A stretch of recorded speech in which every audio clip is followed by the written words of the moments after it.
In nomine Patris et Filii et Spiritus By the way, Sancti. may Amen. I ask for your permission to record this interview? Of course. Yeah. Okay, thank you.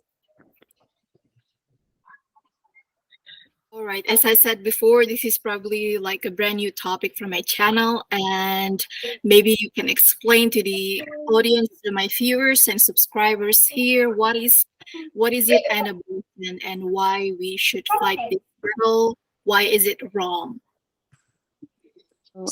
Yeah, so there's different types of abortion. There's surgical abortion, which is when a physician, well, or sometimes a nurse, but usually a physician goes into. Sorry, I'm with my 3-year-old. So, when a physician goes into a woman's uterus, goes into the womb, and will surgically remove the woman's child from her body, and he'll do that with different instrumentation depending on how far along she is in her pregnancy. So he'll do that through either suction or through grasping instruments, where he may pull the pieces of the baby apart. Or there's medication abortion. So where a woman will take pills, and the pills actually kill the baby inside of her womb, and then she expels the baby at home, and then she will flush her baby down the toilet. So those are the primary types of abortion that we see today. And I mean, abortion is wrong because we know that, I mean, just scientifically, life begins at the moment of conception when sperm and egg meet. And so, and so if you, I mean, unique and unrepeatable DNA is formed at that moment of conception. And so any interruption in life at that point, any intentional disruption of that life, that's killing, and that's wrong. And, we as a society, we should see a child in the womb. We should see that they have equal dignity as a child outside of the womb. As my 3-year-old son that's sitting here with me, he should have the same rights and dignity as a child inside of the womb. And so, we should look at abortion the same way that we look at, taking the life of a toddler. But unfortunately, in the society, we have treated the unborn as, subhuman, as if they're second citizens. We have treated them, and the law has treated them as persons, well, not persons, but as human beings who don't have rights. I see. Okay. I actually saw your movie today, Unplanned. I saw it again for the second time. And maybe not so many people watch this movie. Can you please tell a little bit about it and the part where you actually maybe got converted? Yeah, so my book, Unplanned, came out in 2011. And that was just, the story of my life, and kind of how I got involved in Planned Parenthood, and then I left.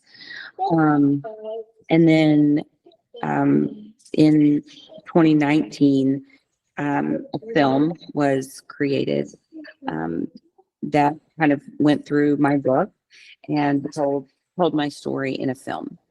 And so that was released. It did really well.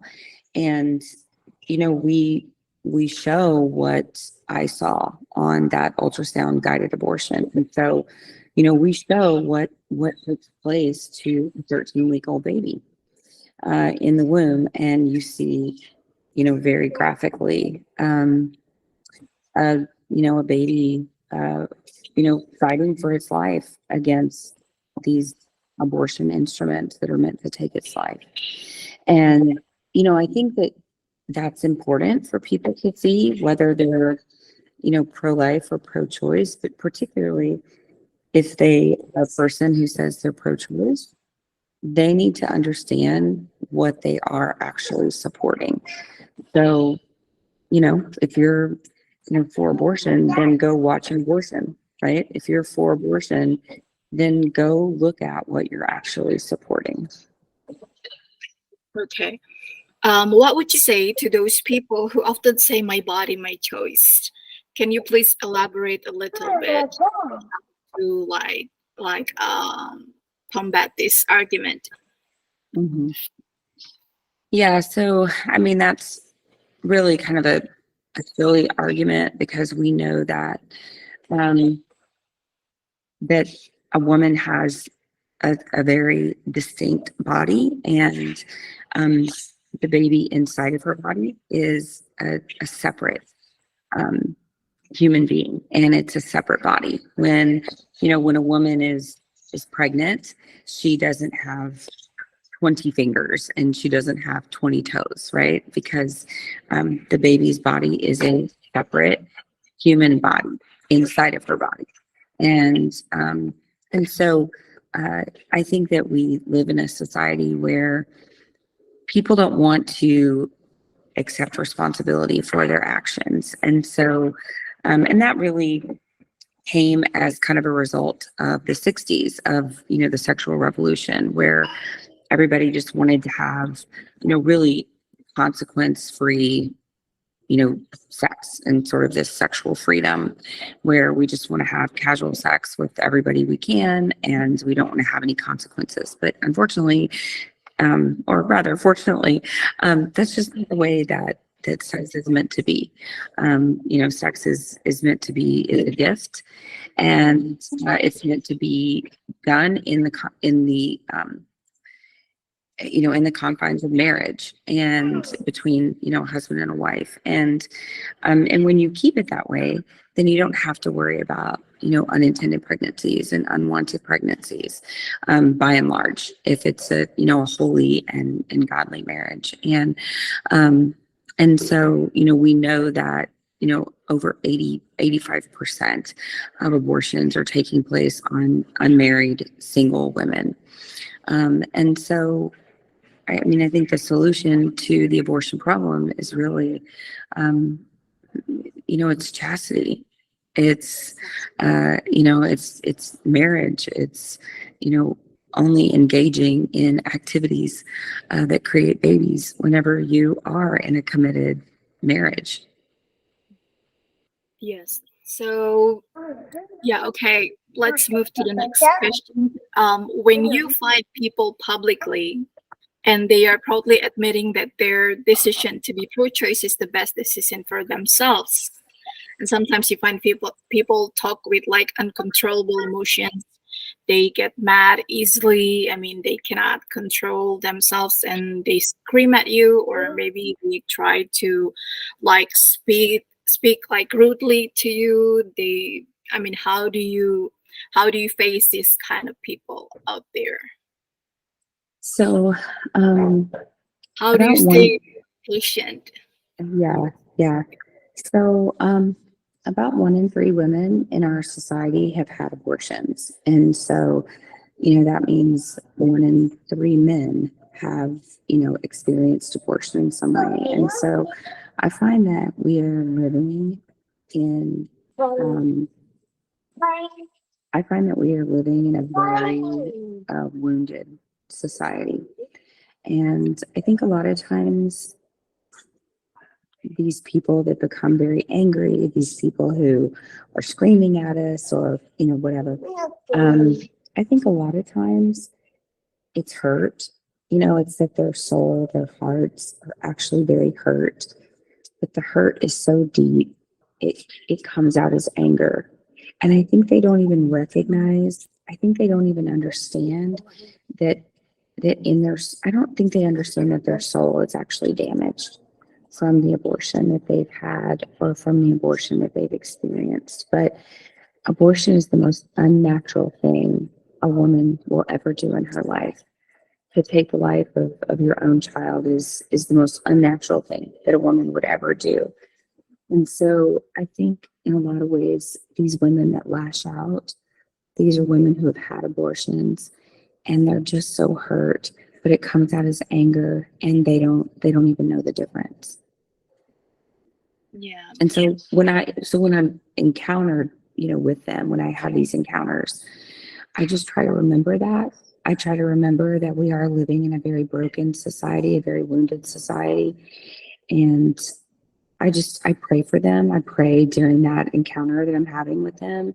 And I just, I really just try to ask the Lord to heal their hearts and to, bring truth to them through that encounter. Because really, I mean, our society needs so much healing from so much brokenness. Yeah, I mean, you cannot push these people to like suddenly believe that, okay, I want to change my mind and I want to like change my will. Like I will stop doing this kind of evil thing in my life, but it takes Yeah. time, right? And you really need to be patient to like give advice to them. Sometimes prayers are the most important thing that they need. Okay. Right. Abby, are you a Catholic? I just I want to confirm. am. Okay. I am. Yeah. Yeah, I just want to make sure.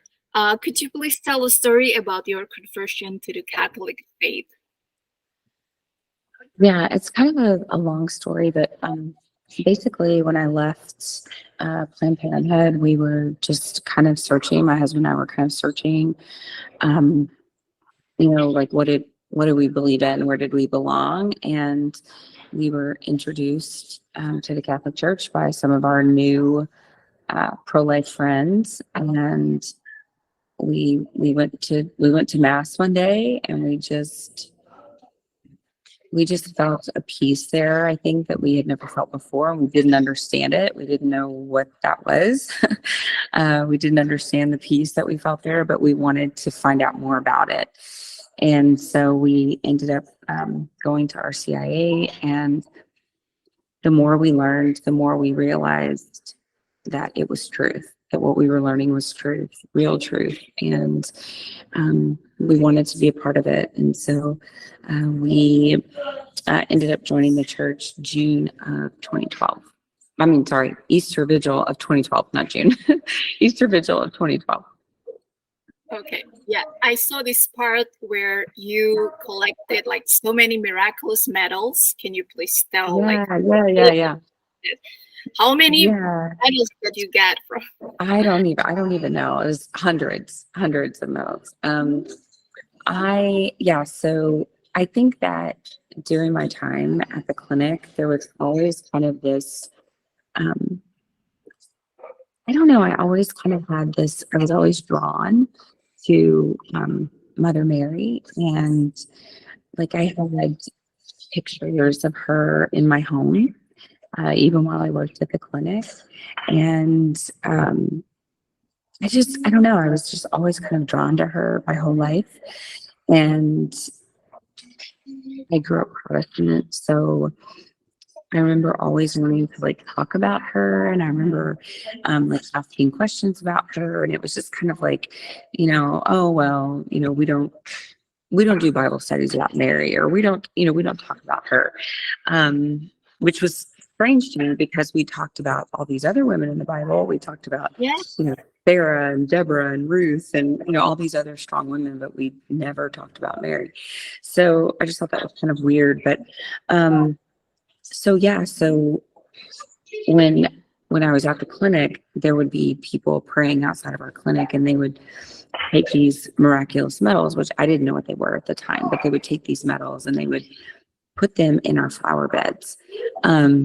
And so every Monday morning I would go and I would dig them out of the flower bed, and I would pick them up and I would wash them off, and I just threw them in a bowl in my office. And so there were all these, You blessed. actually put all of that medals from the ground? Yeah. Mm-hmm.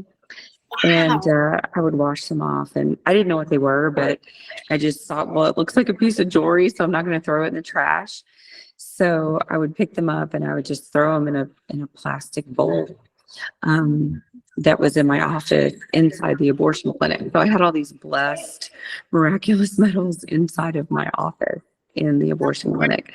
And I just kept piling them up. And so when I finally left, I took that bowl with me.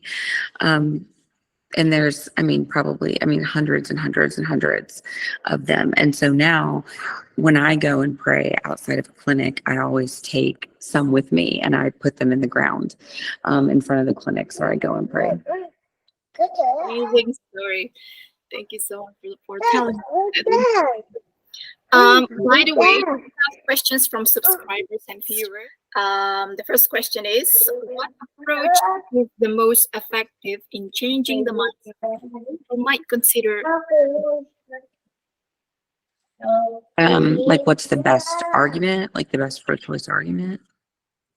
approach. What approach is the most effective in changing the minds of people? Okay.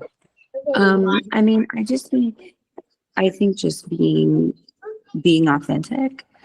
I think there's a lot of I think we try to win people over by being who we think they want us to be instead of just being ourselves. And people, they can see through any kind of act we're trying to put on. And so I think just being ourselves, being who we are, speaking truth, but doing it in a way that's winsome, and being vulnerable with people, and telling people I'm not perfect, here's the mistakes I've made. And I think that goes a long way. Sharing our stories are really important. And so, if you have a story to share when it comes to this topic, I think it's important to do it.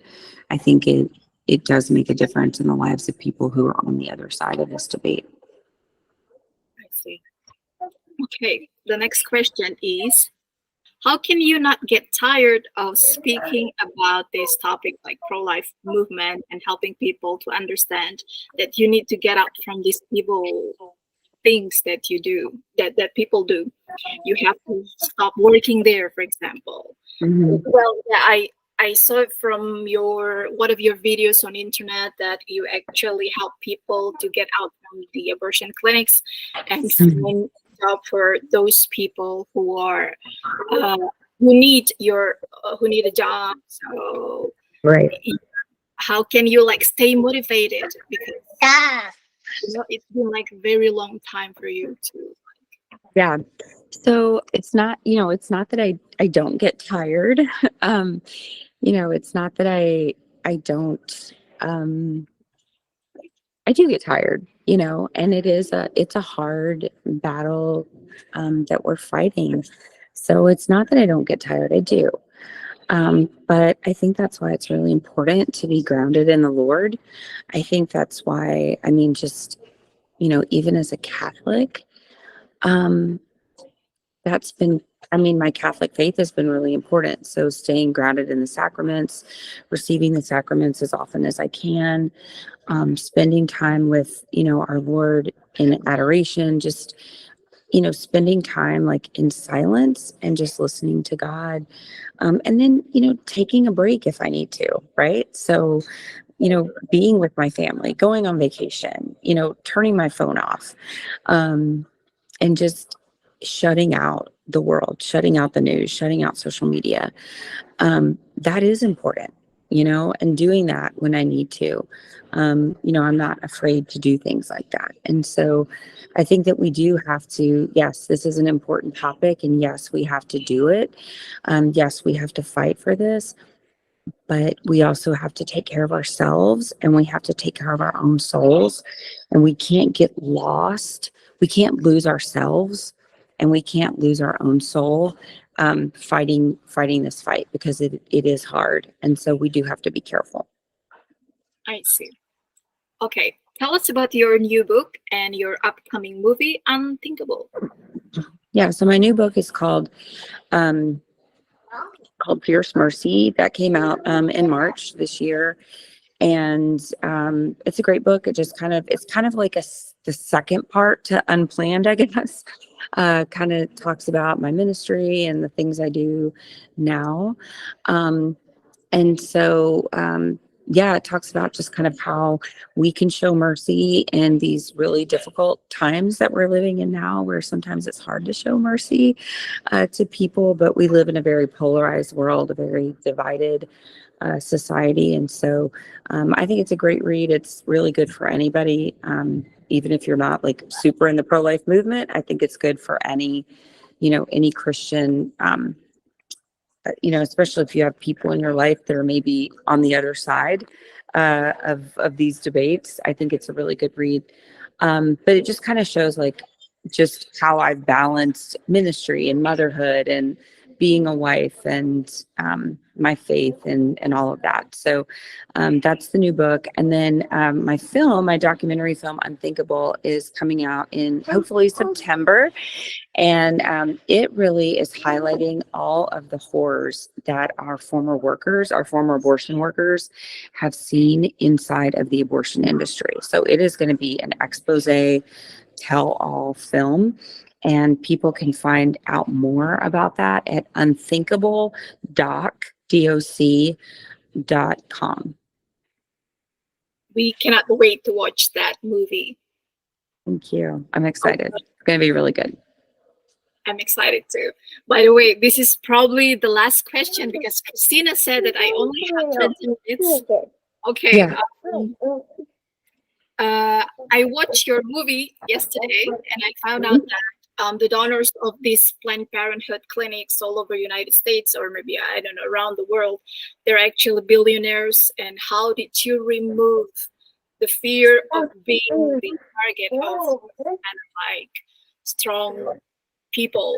I mean, financially, they could like bring you down. I mean, they could do any harm to you or to your family members. How could you not be afraid? Yeah, I was never afraid of that. Honestly, I never had any fear going into this, and that I feel like that was really a grace given to me by God. Mm-hmm. I never had any fear. I knew that by exposing a lot of things I was exposing, I was setting myself up to possibly be sued by people like Warren Buffett, and some of the people that are big donors, to Planned Parenthood, people that could take everything away from me. But I just really trusted in the Lord. I knew that the things I was doing, I was taking a risk by doing it, but it was worth it. And I just knew that it was something that I had to do. And I knew that God was going to protect me and my family and protect the work that we were doing. And so we just moved forward without any fear. And that's how I continue to do the work that I do. I just continue to move forward without fear. That's how our family, that's how we do our work. That's how we do our ministry. And it has kept us safe, and God has kept us protected. And I believe that He will continue to do that. Deo gracias. I mean, you are such an inspiration for all people around the world. Thank you so much for your time. Thank you. It's really nice to have you here. Thank it's a you. blessing to have you here. Yeah, thank you. Sorry, I wasn't in like a better spot. It's okay. You're child now. It's okay. God bless you, Abby. Thank you. Thank you. Have a great day. Bye.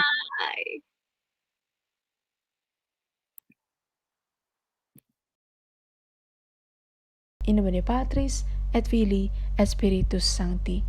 Amen. Thank you very much for watching this video. Don't forget to like, share, and subscribe, and leave a comment down below